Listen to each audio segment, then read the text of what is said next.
Sandra López Tietz, periodista, doctora en procesos sociales y políticos en América Latina, codirectora del Observatorio de Medios y Movimientos Sociales de la Universidad de la Frontera y primera mujer al mando de la carrera de periodismo de la misma casa de estudios.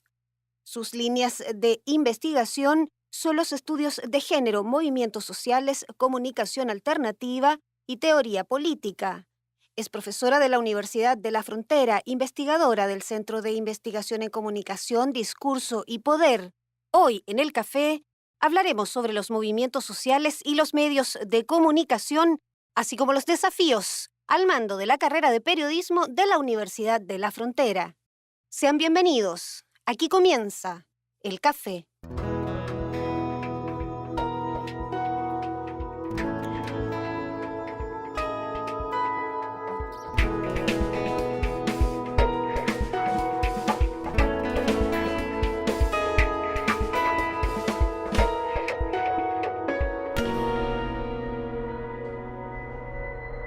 ¿Cómo están, amigas y amigos de El Café? Gracias por acompañarnos, como siempre, en las pantallas de UFROvisión. Como vieron en nuestra introducción del programa, estamos con Sandra López, la primera directora de la carrera de periodismo de la Universidad de la Frontera, investigadora también, a quien le damos la bienvenida al programa. Bienvenida, Sandra. Muchas gracias por la invitación. Gracias a ti por estar con nosotros el día de hoy acá. Y vamos entonces a conocer un poco respecto de las investigaciones que ha realizado Sandra acá en Chile, porque también tiene investigación en Argentina, dado su formación académica. Pero hay un tema súper interesante que tú le has seguido una línea y que tiene que ver con los sindicatos. Cuéntanos un poco. ¿Qué es lo que abordas de la investigación de los sindicatos? Claro, esta investigación la hicimos en el contexto del Observatorio de Medios y Movimientos Sociales, que es un observatorio que está vinculado a la Facultad de Educación, Ciencias Sociales y Humanidades, y dentro de ello lo que hicimos fue constituir un equipo que se fue construyendo de a poco con sociólogos, cientistas políticos, periodistas y estudiantes. Y allí nos planteamos como desafío en algún momento, porque nuestro eje de trabajo tiene que ver con la visibilidad de los medios, de los movimientos sociales de la prensa, pero nos propusimos de alguna manera, por intereses también del aporte que hace la universidad a su contexto social, hacer una especie de radiografía de, en principio, los trabajadores y trabajadoras del retail. Ese fue un poco el desafío. Y en esta radiografía, que tenía que ver con un vínculo previo con la Federación de Sindicatos del Retail, que teníamos de un trabajo en asignaturas de periodismo y varias actividades que habíamos hecho en los últimos años, asumió una mujer como presidenta y le propusimos esta idea de poder investigar un poco lo que nos interesaba era conocer de alguna manera la subjetividad, es decir, qué le pasa por la cabeza en términos políticos, en términos incluso con qué se identifica, ¿no? La clase trabajadora, en este caso el retail, que es un sector muy importante en la región y en la ciudad económicamente, claro. Y dentro de ello también nos interesaba hacer un poco el consumo de medios, digamos, si veían televisión, qué hacían en sus horas libres. Pero esta idea la llevamos a reuniones con los dirigentes y las dirigentes del retail, también viendo qué les interesaba saber, porque uno puede querer saber algo, pero en verdad los intereses de los sindicatos son otros. Y allí fuimos consensuando en varias actividades y reuniones qué temas eran relevantes. Por ejemplo, para los dirigentes el tema de la robotización y la pérdida posible de puestos de trabajo era un tema muy importante. El tema de, por ejemplo, qué visión tiene la base de los trabajadores y las trabajadoras de los dirigentes, ¿te fijas? ¿Por qué se movilizan poco? ¿Cuáles son sus intereses? Había como varios temas que en reuniones de trabajo, donde fuimos haciendo lluvia de ideas, fuimos consensuando, nosotros les fuimos presentando luego dimensiones, fuimos convirtiendo en dimensiones todas las conversaciones y luego las convertimos en una encuesta. Y esa encuesta nosotros metodológicamente tomamos un modelo que es bien interesante, que es la encuesta obrera de Marx, de Carlos Marx, que en su momento, junto con Engels, hicieron una encuesta masiva de 25.000 encuestas a trabajadores y fuimos retomando esa idea, que la habíamos aplicado en el contexto de otras investigaciones y otros estudiosos la habían tomado también, y la fuimos adaptando. Entonces, de alguna manera, la encuesta lo que nos permite, al aplicarla, luego nosotros, llevamos la propuesta, se aprueba y la fuimos aplicando. La aplicamos en el ICI, la aplicamos en Unimark de Pinto, en Cugat, en París Portal y en Líder. Entonces, luego, obviamente, sistematizamos toda esa información y fuimos presentando en distintas actividades los resultados, que son bien interesantes porque te permiten hacer cruces muy interesantes en torno, por ejemplo, a qué votan los trabajadores y las trabajadoras de la región, en torno a con quién se identifican políticamente, e incluso a el cómo se perciben a sí mismos o a sí mismas. Por ejemplo, si se conciben como clase trabajadora o no, ¿no? Que tiene que ver de alguna manera con temas también de identidad política, pensando en este contexto de un Chile neoliberal, donde el antiguo Chile, ¿no? Muy politizado, con organizaciones importantes sociales, fue cada vez más perdiendo fuerza y hoy, de hecho, la minoría de los trabajadores y las trabajadoras están en sindicatos. Entonces nos interesaba saber eso, pero también saber, como te decía, qué hacen en su tiempo libre, ¿no? En qué cosas participan, ¿no? A qué le dedican un domingo, qué hacen cuando llegan a la casa. Además de algunos datos en torno a cuánto ganan, ¿verdad? ¿Qué sistema de salud tienen? O sea, obviamente siempre partes con una radiografía socioeconómica también del sector. Oye, Sandra, y en ese contexto, ¿cuál es el perfil de los dirigentes de los sindicatos? Antes, digamos, yo me imagino que debe haber sido muy político su perfil. Hoy, ¿cómo es? Claro, en sí la FECIR como Federación de Sindicatos del Retail es bien comprometida, participa en el movimiento No Más AFP, apoyan otras movilizaciones, pero digamos en el fondo lo que nos planteaban los dirigentes, las dirigentes, es que había como una distancia entre el activismo de la dirigencia y la base de que no van a marchas, que no participan de estos movimientos, entonces había como una distancia. Y claro, al aplicar la encuesta, lo que pudimos ver efectivamente es que, por ejemplo, alrededor del 50%, casi 50% se considera, vota a la derecha, por ejemplo. Que claro, uno pudiera pensar que es extraño que alguien que gana un sueldo promedio que está en torno al mínimo o un poquito más vote a la derecha. Sin embargo, en el Chile actual eso es, o sea, ocurre. Totalmente posible. Bueno, y en esta región hay que recordar que ganó el sí, así que tenemos una trayectoria política en Y luego, por ejemplo, otro dato que nos resultaba interesante era que luego cuando tú haces ciertos cruces, ¿no? Entre distintas variables, un sector importante de trabajadores cuyo sueldo está centralmente en torno al mínimo, un poquito más del mínimo, se consideraba de clase media, por ejemplo. Lo cual igual es llamativo porque tú dices, o sea, ¿qué es la clase media? O sea, ¿cómo se define una clase media? O sea, en el fondo, si tú lo miras objetivamente, es clase trabajadora por el sueldo que tiene y la tarea que realiza. Pero hay un tema también de construcción ideológica respecto a que nadie quiere ser de la clase trabajadora. Si tú piensas en el Chile antiguo, ¿no es cierto?, previo a la dictadura, ser de clase trabajadora era un orgullo y una identidad política. Pero eso claramente hoy no lo es, digamos. No es una identidad política ni es un orgullo ser trabajador. Más bien es algo de lo cual yo me quiero escapar, ¿no? Tengo la aspiración de ser de otra clase, ¿verdad? También nos parecía interesante que mucha gente de aquella que se consideraba o se identificaba como clase trabajadora, se autodefinía como clase trabajadora, no fue a votar, por ejemplo. Yo te diría que ahí en el 40 y algo % no fue directamente a votar.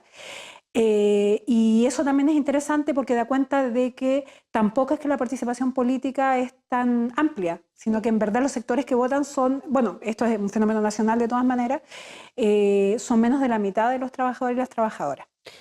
Sandra, ¿tuvieron la oportunidad de conocer, digamos, por qué la gente se está, digamos, afiliando a los sindicatos si no está participando en temas políticos o en otros movimientos, digamos? ¿Cuál es la razón de la existencia? Mira, la mayoría de los trabajadores que se sindicalizan tiene que ver con lograr ciertos beneficios, que son mínimos en algunos casos, pero que son, digamos, que cuando tú tienes un contexto de precariedad en tu salario, suman, ¿no? Bonos de distintas cosas, entonces si bien la mayoría de los lugares no tiene la mayoría de los trabajadores sindicalizados, aunque algunos tienen un porcentaje importante, claro, logra ciertos beneficios en las negociaciones colectivas. Entonces eso hace que, y también tiene mucho que ver con el perfil de los dirigentes, ¿no? Que sean comprometidos, que en el fondo peleen por sus trabajadores, que logren buenas negociaciones colectivas. O sea, claramente cuando un sindicato sale viendo una negociación colectiva, suma más gente que cuando no, digamos. Claro.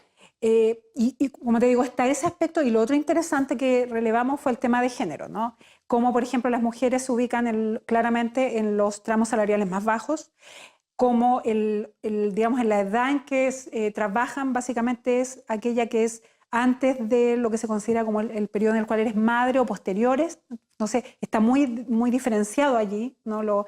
Por ejemplo, la permanencia en el lugar de trabajo. En general, los tipos de contratos de las mujeres llevaban 5 años y no más en los lugares de trabajo. Claramente, nuestra hipótesis que tiene que ver con estos periodos en los cuales te dedicas a tus hijos, a tu hija, etc. Y algo súper interesante es que cuando tú preguntas sobre qué llegas a hacer a tu casa, la mayoría de los varones contestaban que a ver televisión y la mayoría de las mujeres contestaban que hacer las tareas de la casa. Y eso marca claramente que aunque estés trabajando, digamos, en ambos casos, en ambos géneros, todavía las tareas del hogar se consideran responsabilidad de las mujeres y son tomadas por las mujeres a pesar de que tengan una hora jornada de trabajo, o sea, siguen teniendo otra jornada en el hogar, digamos. Claro que sí. Y en el trabajo se expresa eso, ¿no? Mira, lo que se expresa Esas más diferencias de género, sí, digamos. lo que notábamos en términos del trabajo era lo que te decía, el periodo de permanencia. En general los hombres tienen contratos más extensos a lo largo de su trayectoria que las mujeres.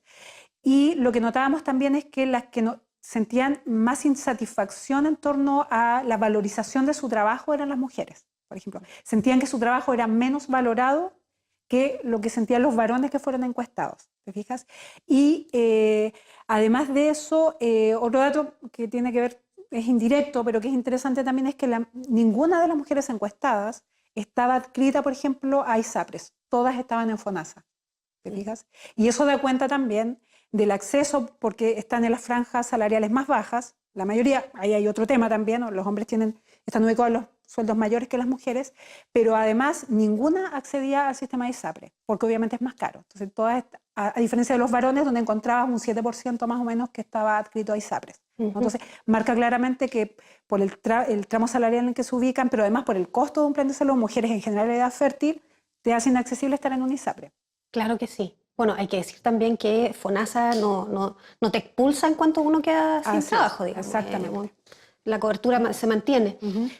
Sandra, hay algo interesante que señalaste al comienzo y que tiene relación con algunos temores que tienen los trabajadores a la automatización. Particularmente este punto me llama la atención porque está dentro de la tabla de peticiones que hicieron los trabajadores de Walmart. Hay que recordar que el lunes votaron sí a la huelga, que es la huelga más grande que ha tenido el país de trabajadores sindicalizados, y uno de los puntos que a ellos más les complica es el tema de la automatización, dado que hoy en día están cumpliendo funciones que no estaban en su contrato. Sí. No solamente están, digamos, saliendo de lo que hacían habitualmente, sino que también aprendiendo a utilizar la tecnología y siendo como capacitados en el mismo momento, en el fondo. Mira, en el momento que, bueno, este proceso como fue participativo, es decir, no es que nosotros armamos la encuesta antes de hablar con la gente del retail, sino al revés, fuimos haciendo un proceso conjunto. Cuando nosotros partimos con digamos, la idea y con los temas, era una preocupación para los dirigentes y las dirigentes, pero eso no se reflejó luego en las encuestas. O sea, en aquel momento, nosotros lo aplicamos el año pasado, todavía no era visto como un problema, como en el fondo potencialmente la pérdida del puesto de trabajo, a pesar que uno lo ve, o sea, tú vas y pesas tu pan y pesas tu fruta y te das cuenta de que ahí va a desaparecer un puesto de trabajo. Totalmente. Sin embargo, justamente una inquietud de los dirigentes era esa, de que efectivamente no veían que la gente como que no se daba cuenta, incluso al revés, como que encontraba, incluso nos decían, mira, nosotros hemos hecho incluso el ejercicio de ir nosotros a decir, oye, ¿sabes qué? Quiero que tú me lo peses, porque en el fondo para dar cuenta que se está perdiendo un lugar de trabajo. Pero no se veía todavía como una amenaza en aquel momento. ¿Ya? Entonces eso no se refleja como un problema para los trabajadores de base, al menos las encuestas. Probablemente ahora que la discusión ha avanzado, esto pueda, claro, en tiempo real hoy puede ser un problema más visibilizado, pero al menos hasta el momento que nosotros aplicamos, que fue el año pasado, no, por lo menos para la base de los trabajadores, para los dirigentes lo era, y era un gran tema de preocupación, de hecho. Bueno, tú mencionaste cuál es la presencia que tienen estas organizaciones sociales en los medios, es uno de los temas que investigan ustedes además. Sí. ¿Qué tanta presencia tienen los sindicatos, los movimientos sociales en los medios de comunicación? Tienen presencia. Nosotros lo que hacemos es trabajar una matriz donde establecemos ciertas categorías. Por ejemplo, lo que estudiamos es el Mercurio, la Tercera del Diario Austral, y lo que hacemos es aplicar sobre la revisión cotidiana del diario, de cada uno de los diarios, por ejemplo, qué movimiento aparece, qué tipo de protesta se realiza, que puede ser una marcha, puede ser un paro, ¿no? Puede ser una petición, a quién demanda, ¿te fijas? Entonces se van relevando distintos aspectos. Y sabes tú que es bastante, no es poco. Lo que pasa es que todavía es cuantitativo, porque lo que te permite saber, por ejemplo, es en un trimestre o en un año, ¿no? Luego nosotros generamos informes, qué movimientos sociales fueron los más visibles y qué tipo de acciones de protesta se realizan mayoritariamente. Entonces, por ejemplo, hay ciertos trimestres en los cuales por ejemplo, son los movimientos docentes, ¿no? Y qué tipo de acción, marchas y paro, por ejemplo, ¿no? ¿Y quién es el actor demandado? El Estado. Eso te permite saber. Ahora, el cómo aparece es otra cosa, pero eso implica ya un trabajo más de tipo cualitativo, que es la segunda etapa de nuestro trabajo, porque tampoco somos un gran equipo, digamos, así que vamos priorizando.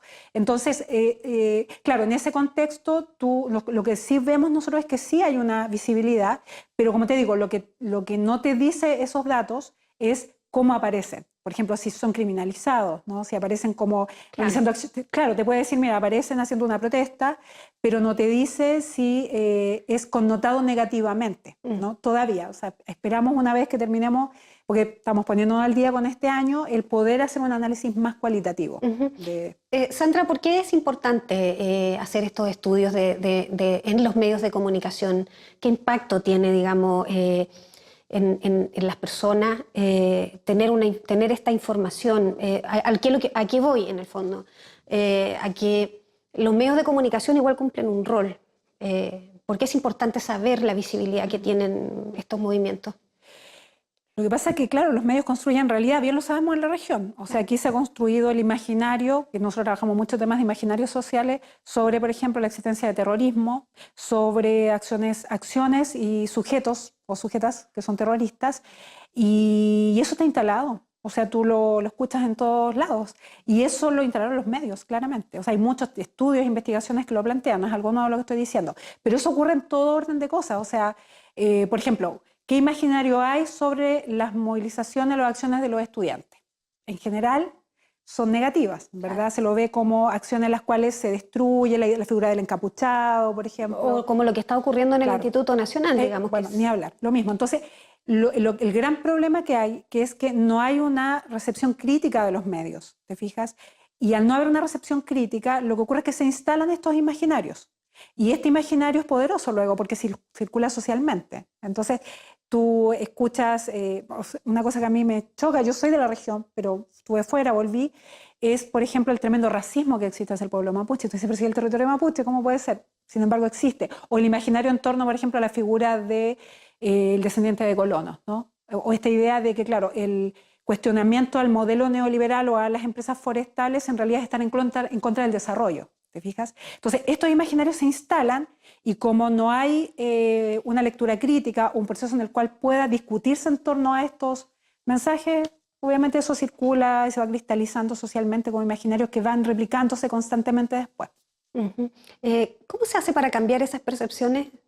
Wow, es que para eso tendría que haber, bueno, no es algo que hemos investigado en sí, yo te puedo dar como mi visión, tendría que haber una democratización de los medios y eso no es lo que ocurre, todo lo contrario, lo que hay es una concentración cada vez mayor, una además concentración incluso no solo a nivel nacional, sino a nivel, o sea, que hay dos grandes grupos económicos en términos de los diarios, son pocos los canales. Claro, luego tienes las redes sociales, pero también sabemos que en redes sociales se pueden construir falsas noticias. Vemos la experiencia de la campaña de Bolsonaro en Brasil a través de WhatsApp, ¿te fijas? Entonces, claro, en un contexto en el cual el poder está tan concentrado, es difícil, para mí pasa por democratizar los medios, pero democratizar los medios en Chile en particular significaría hacer cambios profundos al sistema neoliberal, lo cual es difícil. O sea, los estudiantes del 2011 lo quisieron hacer y lograron gratuidad, pero esa gratuidad implicó subvencionar también a la educación privada, por ejemplo. Claro. Entonces es complejo porque es un modelo que está muy instalado y que cuesta mucho que cambie, digamos. Ahora tiene que pasar, pero no está tan fácil que pase porque hay mucha criminalización de los movimientos sociales. Y aquí vamos viendo, o sea, tú generas movimiento, pero el movimiento es criminalizado, es condenado, es construido con este imaginario de que es violento, ¿te fijas? Entonces, es bien complejo en realidad el hacer y que esta no es ruptura. necesario porque siempre el diálogo... Bueno, además... pero nadie se explica por qué antes no hubo diálogo. Es que ese es el tema. Eso claro. es como la parte si que tú lo queda como piensas, rara. incluso lo llevas al terreno de la universidad, lo discutíamos ayer en una capacitación en torno a temas de género, para que se generaran cambios en las mínimos, se visibilizaron las brechas de género en el mundo universitario, hubo que hacer una movilización feminista. Y eso fue nacional incluso, ni siquiera es que hablamos solo de la UFRO. Hubo que construir movimiento social dentro de la universidad para instalar y visibilizar algo que en el fondo siempre estuvo, pero que estaba oculto y naturalizado, que es que hay enormes brechas de género al interior de la universidad también, y además de temas de acoso, pero claro, son temas nacionales, internacionales, pero para ello hubo que levantar un movimiento. O sea, para poner en discusión el piropo, instalar un movimiento, ¿te fijas? O sea, finalmente, en mi visión al menos, sin movimiento social nada cambia, pero Chile es difícil instalar movimientos sociales. Por esta, claro, por esta tendencia que hay, principalmente de las autoridades, de criminalizarlos antes de, digamos. Claro, y también porque hay una cooptación ideológica, o sea, yo además me fui el año 86, estuve acá cerca, no muy lejos, pero era otro mundo en verdad. Y claro, en Chile el tema de la revolución neoliberal es muy impresionante porque hubo un cambio en el ADN de las personas. O sea, aquí hay un sujeto, un individuo neoliberal, que tiene valores neoliberales. ¿Te fijas? Que fue un trabajo de... Que es cultural, digamos. Que es de joyería, claro, que en el fondo es toda una subjetividad. Entonces, tú puedes escuchar gente joven, que yo he escuchado, así me he quedado impactada escuchando gente joven diciendo, no sé, que la clave es competir, y todo es competir, y a mí me choca mucho porque no tiene que ver con mi mirada, pero es algo como incuestionable, porque se volvió natural esa ideología neoliberal, ¿te fijas? Entonces, como parte del sentido común en el fondo, competir, el individualismo, arreglártela solo, todas esas cosas, ¿no? Y por eso es duro, porque no es solo que se criminalice, sino que incluso muchas personas consideran que eso está bien, digamos, que ese es el mejor de los mundos, digamos. Sí, claro que sí. De hecho, cuando se han hecho encuestas respecto de ir restando derechos a las personas para supuestamente combatir la inseguridad, conversábamos de eso en otro capítulo con el defensor regional, la gente está como de acuerdo en perder o sea, el tema de derechos. Claro, este de toque las de queda personas. para jóvenes es brutal. Entonces, o sea, no pueden estar en el espacio público, no pueden estar en la calle, no pueden estar en las plazas después de cierto horario, o sea, ¿en qué cabeza cabe, no? Claro, pero bueno, esos son procesos internacionales. Hay trabajos bien interesantes que dan cuenta de cómo la construcción del miedo, hay una autora en particular que trabaja el tema de la instalación de la noción, por un lado, del terrorismo y para criminalizar los movimientos sociales, y la otra que es la construcción de la idea de la delincuencia. Y ambas lo que hace es que los estados refuercen, por lo tanto, los aparatos represivos. Entonces, no permiten movimiento social y generan el miedo. Y ese miedo te permite ir controlando mucho más, entonces poniendo más plata a carabineros, obviamente, por ejemplo... Y generando también sensaciones de temor, claro. Y fíjate qué interesante, porque este verano vivimos un proceso de militarización de la Araucanía con el argumento de los incendios forestales. O sea, pero fue una militarización, o sea, ese es un estado de excepción en un sentido, que era una demanda que hacía mucho rato muchos sectores venían planteando. Y la excusa son los incendios forestales. Y fíjate, increíble, porque nosotros hicimos una investigación hace poco con otra colega de España, donde se instala esta idea de que quienes son responsables de los incendios forestales son las personas, ¿no? Ya sea alguien descuidado, o ya sea, y por eso las campañas de la CONAF, o acciones terroristas. Claro. Y si tú lo piensas, y nosotros hicimos un trabajo al respecto, en realidad la causa de los incendios forestales es el monocultivo forestal, porque al cambiar el hábitat, y en el fondo es prender, digamos, tiras un fósforo y se prende, por las características y los cambios que producen en el ecosistema, la sequía, etc. Entonces, en realidad, la responsabilidad principal es de las empresas forestales y del modelo forestal. Sin embargo, a quien se indica como responsables a cada individuo o individua, o bien se criminalizan las organizaciones acusándolas de hacer acciones o atentados incendiarios, y con esa excusa se militariza. Bueno, hay que decirlo también, lo que está ocurriendo en la frontera de nuestro país en el norte, donde en este minuto hay muchas familias venezolanas esperando entrar al país, y se hace el anuncio precisamente de que el ejército o la armada en este caso va a participar, digamos, de la protección. Claro. Cuando dentro del país tenemos también un discurso que dice que ellos están sufriendo, que están en un país inseguro, con hambre, y cuando quieren salir no se las deja entrar. Claro. Bueno, ahí tú tienes también esta idea de la construcción del otro, este enemigo interno, ¿no? Entonces el enemigo interno es el mapuche, el enemigo interno ahora también son los migrantes, porque se lo asocia a la delincuencia, porque además nos va a quitar el trabajo, o sea, las feministas en su momento. Entonces siempre hay un enemigo interno ante quien la ciudadanía tiene que defenderse. Entonces ahora por ejemplo, el tema del racismo a mí también me impacta, porque Chile es un país, o sea, yo migré a Argentina, y toda mi familia migró desde los años 50 y está lleno de chilenos, o estuvo lleno de chilenos, sí, claro, la Patagonia Argentina. Fuimos a estudiar gratis muchos chilenos. Y todavía hay muchos jóvenes que van a estudiar medicina. Entonces tú dices, a ver, perdón, ¿de qué estamos hablando? O sea, tu abuelo, tu madre, tú mismo seguramente fuiste y volviste, sobre todo en esta zona, ¿verdad? Así como el exilio. Entonces, nuevamente, este sujeto o individuo neoliberal, ¿no? Que además cree que Chile es un país, ¿no es cierto?, que tiene la desgracia de estar aquí en Sudamérica, pero que debería en realidad estar como en Europa o los Estados Unidos. Claro, somos jaguares. Y luego tú analizas las precariedades, e incluso en un país como Argentina, con todas sus crisis, había más derechos sociales. O sea, yo estudié gratis en la universidad sin dar prueba, me inscribí, hice un trámite, me inscribí, hice una carrera, solo pagué el título, que me costó como 5.000 pesos, creo, y siendo chilena. Entonces, incluso en países, bueno, que tú podías decir tan bajo Chile, hay mucho más derechos sociales. ¿Y te miraron feo en la universidad por ser, digamos, por no ser argentina? No, pero es que, mira... Te pregunto porque sí, me gustaría que, no solo que eso, le cuentes a la así, gente cómo es que, así, porque claro. yo he estado tiempos largos allá en Argentina y la verdad que tienen una mente, la verdad que harto más abierta que nosotros en muchas cosas. Claro, bueno, cuando yo estudié periodismo, por ejemplo, habíamos estudiantes chilenos, peruanos, paraguayos, bolivianos. O sea, era porque es gratuito, porque es abierto. De hecho, tú ingresas como cualquier estudiante argentino, llevas solamente tu concentración de notas y tu, creo, un certificado. Bueno, yo estudié, terminé el secundario allá, pero creo que los chicos llevaban además un certificado antecedente, ¿no? Y estudias a la par, o sea, te haces amigo, eres parte de... porque es mucho más abierto, claramente, mucho más abierto porque además es considerado un derecho, ¿no? Bueno, ahora Macri igual está copiando y quiere instalar hasta el final este modelo chileno, que es una pena, pero es una, o sea, es una universidad abierta además porque considera que se debe a la comunidad, es su deber. Sandra, tengo que llevarte obligadamente al tema de la carrera de periodismo, porque esta instalación de este imaginario colectivo, ya sea para bien, para mal, en el tema que sea, digamos, los periodistas estamos, digamos, somos parte de esa cadena. Sí. ¿Cómo se aborda eso y cómo lo vas a abordar tú en tu nuevo cargo, digamos? Lo voy a reiterar, es la primera mujer directora de la carrera de periodismo. Este fue un compromiso del rector de ampliar estos espacios y es importante tu visión respecto a este tema. Mira, la carrera de periodismo de la UFRO tiene una característica que siempre, digamos, ha sido como una impronta, que es el pensamiento crítico. De hecho, en los procesos de acreditación, cuando tú hablas con titulados, tituladas, con empleador, empleadoras, si bien hay otros déficits, en general siempre se ha destacado el pensamiento crítico, la capacidad teórica. Y luego la carrera también ha ido equilibrando los aspectos más propios del ejercicio del periodismo, ¿no?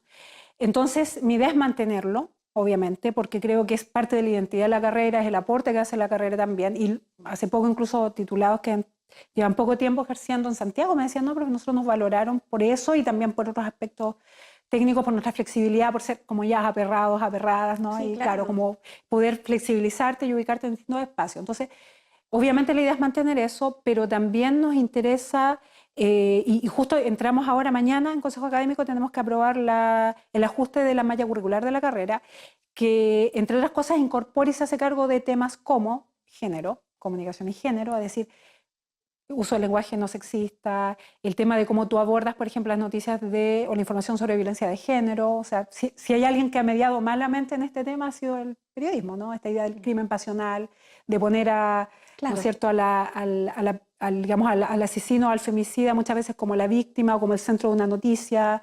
lo que se hizo en muchos casos, y lo pasó hace poquito con TVN, donde en el fondo quien se pone en el foco es la persona que fue víctima, ¿no? Como el caso de esta chica que... Fernanda Maciel. Claro, Fernanda Maciel, y había sido también con, no me acuerdo el nombre de la chica que le sacaron los ojos, donde en el fondo hasta el informe ginecológico, ¿no? Planteando que en realidad ella tenía varias parejas. Bueno, ese es un tema que vamos a incorporar fuertemente con actividades y discusiones en torno al tema de mujeres en el periodismo, pensando que además siempre hubo mujeres en el periodismo.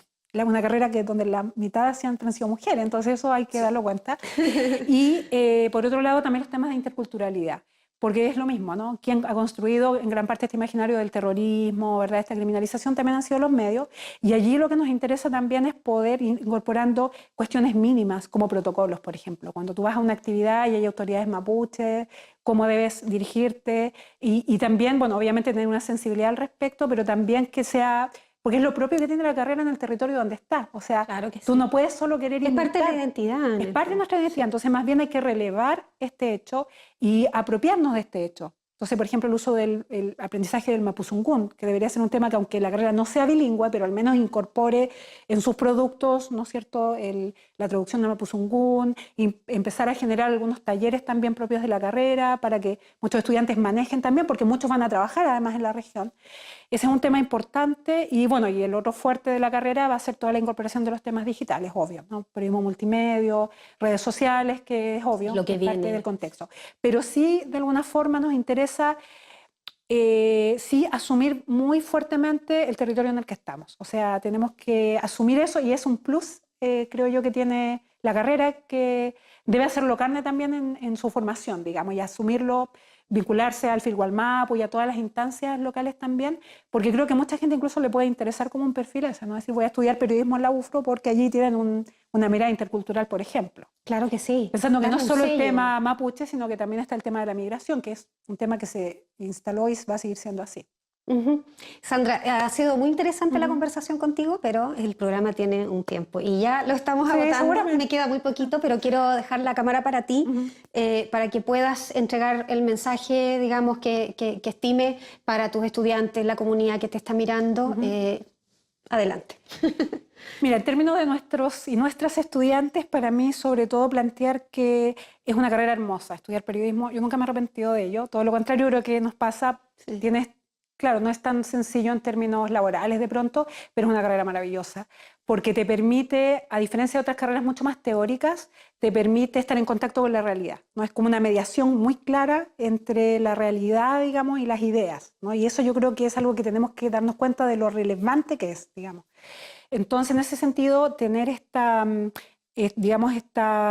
empoderarse de la carrera y también darle el peso y el valor que tiene el ejercicio del periodismo, que nunca va a desaparecer, aunque pueda mutar en las formas de trabajo, porque finalmente las comunicaciones al revés son cada vez más relevantes. Claro que sí. Y en términos de la comunidad, plantear que la carrera es una carrera que se propone fortalecer el vínculo con la comunidad, porque si hay algo que también la carrera tiene que hacer, y lo empezamos a hacer, es hacer periodismo de investigación con pertinencia local. O sea, hicimos investigación respecto a los incendios en Carahua hace unos años, donde evidenciamos de alguna manera la construcción o el montaje que hubo allí político-mediático, constituimos un equipo de investigación periodística y ahora tenemos una asignatura que es periodismo de investigación también. Entonces, creo que si hay un aporte que debe hacer la carrera en la región, es investigar los temas propios de la región, que son muchos, y no solo dejar que se haga desde Santiago, ¿te fijas? Porque tenemos miles de temas que investigar aquí. Y creo que también ese es un tema relevante y en ese sentido lo que la comunidad nos demande, y la idea es un poco que la carrera esté abierta también a ello, nosotros queremos responder también, o sea, nos debemos a la comunidad en la que estamos insertas.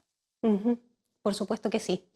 Sandra López, en el café, muchas gracias por acompañarnos en este capítulo. A ustedes, por supuesto, gracias, como siempre, por mantenerse acá en UFRO Medios y en nuestras redes sociales también.